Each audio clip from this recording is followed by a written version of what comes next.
Hi, I'm Dave, And I'm Masha. and we're reviewing the movie Trap with M. Night Shyamalan. That's how you say it? I don't know. Maybe? So, we watched the M. Night Shyamalan movie, Trap, and first things first, it wasn't good. No. It wasn't. I felt as if the movie was made for... I later found out that the singer who was in the movie, I think her name was Raven, some Lady Raven, is M. Night Shyamalan's daughter. And I was like, oh, okay, it makes sense. I felt like the movie was somewhat advertising her. That's what it felt like. He said, oh, I want to make a movie. I don't have a daughter that's in music. I'll just put her in there and then advertise her. And that, in part, the reason why I made the movie. That's what I think. After the film, I was like, I wish I didn't watch that because it felt like a waste of how long was it? Over an hour and a half, I think. Yeah, it just felt like a waste of time by the end of it. It made me mad all throughout. This is the first time I've seen her react in such a way when we were watching the movie, where she would kind of get up and walk around of how angry she was during the scenes. Yeah, I was mad. I had to go on several rants throughout the movie because nothing made sense. Everything, it just felt like the reason why certain decisions were made in the movie was just to help move the story along, but it really didn't make any sense. It didn't fit in with like things that people would do in the real world.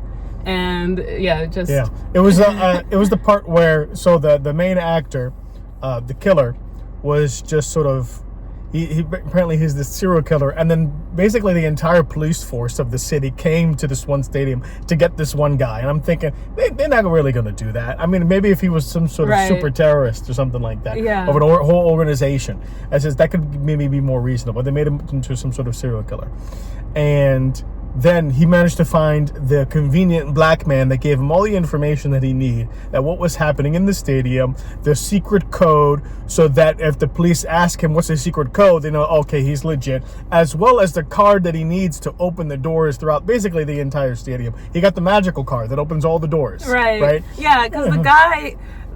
that worked there. Yeah, the guy that worked there, he gave him all the information. He just found some random guy, started telling him everything. And then, there was one scene where he was trying to get him the t-shirts for his daughter. And then he had the little card that he put in his back pocket where anyone can grab it, which the killer did. And then it's like suddenly he's able to move around and then even with that scene where it was like the whole meeting with the SWAT team, he was just able to walk through them freely. Like nobody even asked any questions. The killer was in the room. I can't remember the actor's name. He was in a room and there was about 30 to 40 police officers. And they didn't have a specific description of the killer in the movie, but they just had, okay, he's going to be a white male with a tattoo or a black man, or so they think basically he's a man with medium build, between 30 to 50 years old. That's what the sort of the general description that they had in the movie. Yeah. And then he just walked into this room with 30 to 40 police officers, and not a single one was like, wait a minute, let me ask this guy a question. No, not a single one. And that just shows M. Night Shyamalan was just, I like this scene, I want to put in this movie. I'm just gonna write it. It's not gonna make any sense, but I just want it in there.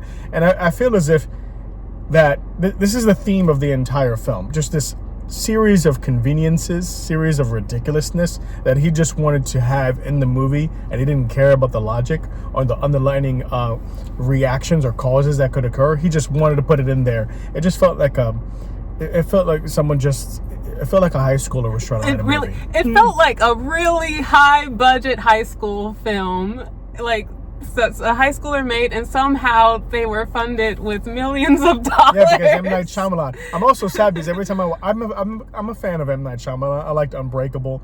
I liked Sixth Sense.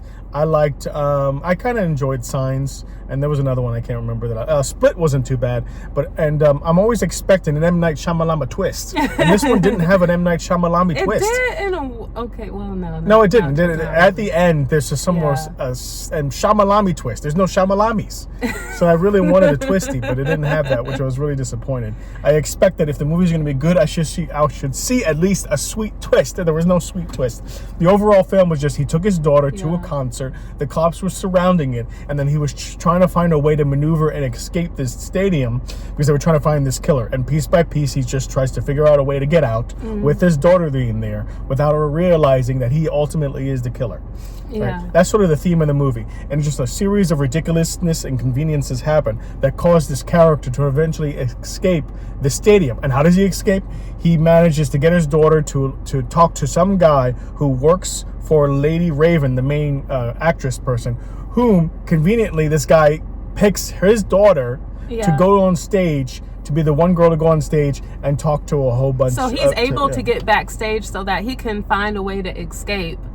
And oh my gosh! They needed to pick one girl to go on stage with the Lady Raven. Yeah. And they picked the main character's daughter, and he happened to talk to that one guy that needed that one guy who's gonna pick the girl. Right. So the guy was like supposed to be her uncle, which it was M. Night Shyamalan, right?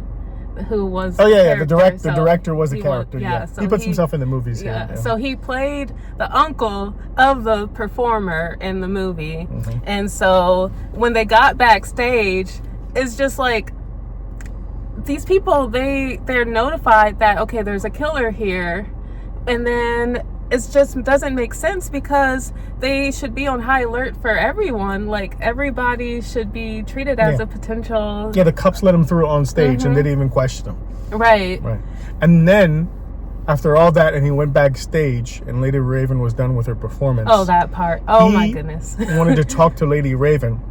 And he went in a room with her alone.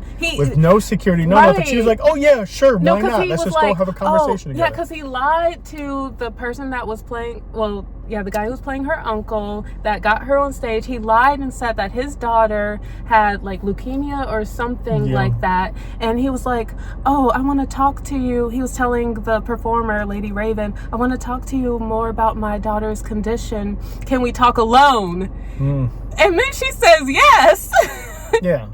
No security, no nothing. She just went in a private room. Literally went to a private room. Yeah. Nobody around her even stopped her and said, hey, like what, or stopped him and her and said, hey, no, we can't let you be in a... And even if a killer wasn't there, why would they let a famous superstar in a room alone with a grown man that's with what I'm saying. no M. Night security? Shyamalan didn't care. He just wanted to put that scene in there because he couldn't figure out a way to get the killer out, I suppose. And then the killer confessed that he was the killer and showed up. Her. Yeah, he had his phone out and showed that he was a guy hiding he had a guy in the basement, and he was going to poison him and kill him unless he leaves the stadium with Lady Raven. She gets him out, and then eventually she gets him out, and then he's in the car in her limousine with Lady Raven and the killer and his daughter are all in the limousine. Yeah, she didn't have any security. And it's just the driver. No security in the limousine. Yep. And and they didn't even question the guy as they were leaving the stadium, right? And so this is at least like 4 or 5 times in the movie when they were in the stadium where the cops didn't even really bother going to this guy who somewhat matches the description, right? When he was in with the 40 police officers, when he was going on stage, when he was leaving the stadium, and then some other issues. It's just, it wasn't well written. And also Lady Raven, she wasn't really a good actress either. Well, I mean, I don't know. She was a good performer. The music. I do want to give her props for being like, she was a good performer. Yeah, and the music was good, but in terms of acting, she wasn't a good actress. Yeah, I mean, which shows that it seemed as if M. Night Shyamalan just wanted to put her in the movie to advertise her. Well, yeah, I mean, it's strategic if that was the case, like, oh, let me promote my daughter and her music. That's what he was doing. But that's exactly. But it's like because we can tell. After they left the stadium, the Lady Raven's like, oh, let me stop you off at your house. I think the killer suggested it. Yeah. Right. Yeah. Well, no, the killer didn't suggest that she go to his house. He wanted to be dropped off like somewhere else. Some random place. Yeah, and she was like, take me to your house. And then first of all, you still don't have any security with you. Yeah, like, yeah. if you want to go to the it didn't make any killer's sense. Like, home, why would you do that? Just drop him Right. off, and then you just immediately tell the cops Right. what this guy looks like, right? Right. And then so she drops him off at the house, and then she says, "Hey, let me come into your home." And then says, "Why would you go?" It says, "Why couldn't you could have called the police as soon as you walked out of the car? You could have called the police and say the killer lives at this location, right?" She didn't do any of that. She says, "Oh, let me go inside your house where I have no security, and I'll go in your home, Mr. Killer." Right, And so she went in the home. They did all this spiel. She met the family, and she played the piano, and then she snatched the killer's phone, Yeah. and then ran into to the bathroom. And he had such a hard time opening that door because he couldn't open that door for like it felt like 10 minutes. Yeah. When she took the Probably phone, was. went to the app to talk to the guy who was trapped in the basement, and then she went on Instagram to ask her followers what this like a home with the blue door so she can find the exact home and tell the cops. So it was just this whole situation that was happening in the bathroom, and the killer really had a hard time opening up this door because it was really hard to open that one door. And then eventually they managed to find the location, and then she manages to, I think, contact the authorities, or someone contacts the authorities to know where this guy is in the basement. Yeah. And Well, then- he was also fighting off his family because Yeah. I think he had to figure out how did he even get rid of them too? Because when he opened the door, you don't see any of them, and you're thinking, what happened to his family members? Yeah. It's Yeah, like after the he son, opened- after he the opened the mom, door, the yeah. daughter. Yeah, and then he took the lady Raven out of the bathroom, and then he was really angry with her, and then he put her in the car because he was going to go and he was escape. And then all of a Yeah. sudden, his family was outside the garage staring at him. just staring at him. Yeah, and then Lady Raven was doing there's the FBI negotiator lady who's profiling him, and it was telling the police officers and the Yeah. FBI exactly who he is and his type of personality. And Lady Raven was doing techniques to Yeah. pretend to be the killer's mom, which abused him in the past, Right. and she was saying things she'd think that the killer's mom would say to get him to get just sort of lower his guard. Yeah, but it's like, if And then they Lady prepped Raven her- managed to leave. Yeah, she the did car. manage to leave the car and like join the mom and the brother and the sister that were standing in front of the garage. And I'm thinking, if they prepped her that much to know, like, to get into the mind of the killer guy, why didn't they prep her enough to know not to go in a room alone with him? Yeah. Or with anybody. Yeah, and you had the guy who was in the limousine. He's just parked on the street, and the garage door was open. He should look through the garage door and Right. say, "Wait a minute, why is Lady Raven in the car Right. with this killer with the family?" Right. This is the worst. This is the worst Driver. driver. He didn't care about his job, Yeah, he didn't care about his job. apparently. And also, too, is that when Lady Raven left and she was in the limousine, right? That I think the cops, what was it? They pulled her over or something, and because she was waiting because they were at the house. She was inside. She was in when the cops finally came at the house, and she was in the limousine.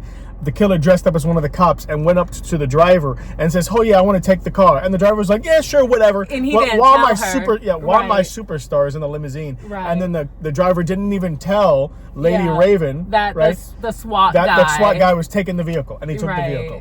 Right. Yeah. He didn't let her know at all. I'm like, this driver did not care about his job, apparently. I don't see how that would happen where it's like, oh, the SWAT guy is gonna like drive you Yeah. to the place you need to be. And then he didn't even know where to take her, did? Like, how would he know where The to killer? take like if it was a real SWAT guy, like he wouldn't know. Like, Oh yeah, no, where he to didn't. take The her limousine or driver didn't anything even like question that. it. He just said, "Yeah, sure, take the car, whatever. I'm not Yeah, going to tell take the my limo. celebrity, my super celebrity in the back seat that you're taking the car. I'm just going to just let you do it." Right. It was ridiculous. And then fast forward, the killer gets back into his house, and his wife is there, and the killer looks like he's getting ready to kill his wife, and the wife is, "Oh no, wait, let's have some pie." Oh yeah, let's have And then a the slice killer's- of the pie. killer's like, "Okay, let's have some pie first before I kill you." And then he's eating the pie and he's talking about, and like, you're thinking, so he's planning how he's going to kill his wife because she knows now that he's a killer. And I think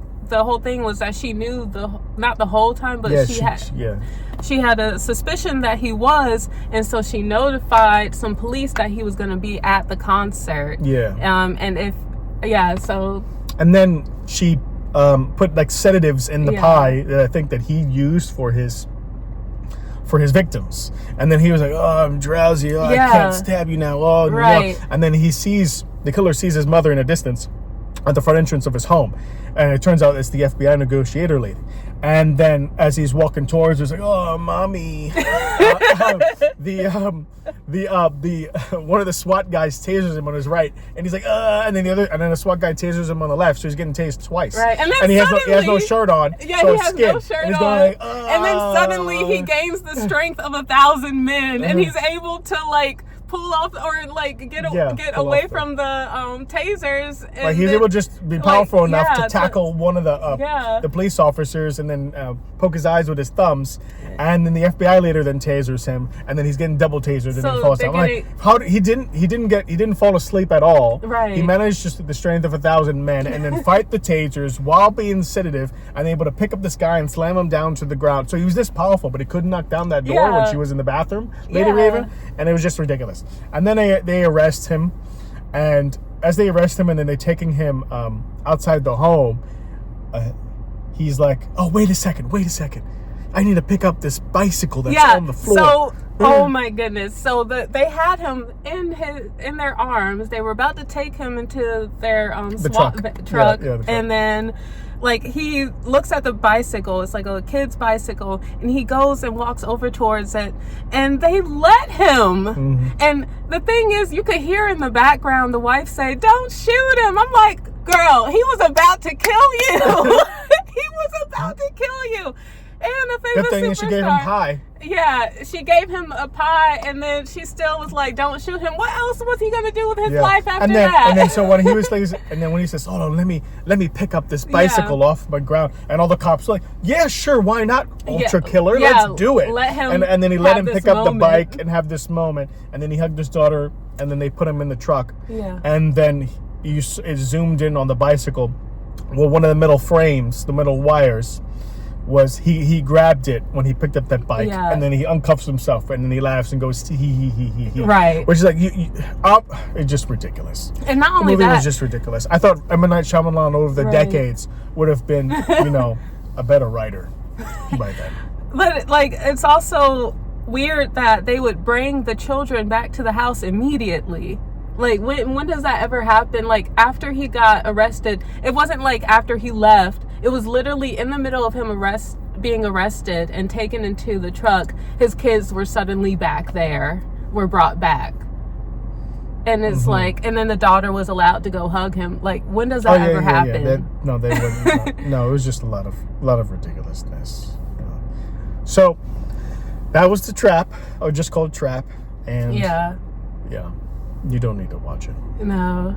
I mean, Lady Raven was beautiful, and she, her songs were great and everything. So, I mean, good luck to her career. Yeah.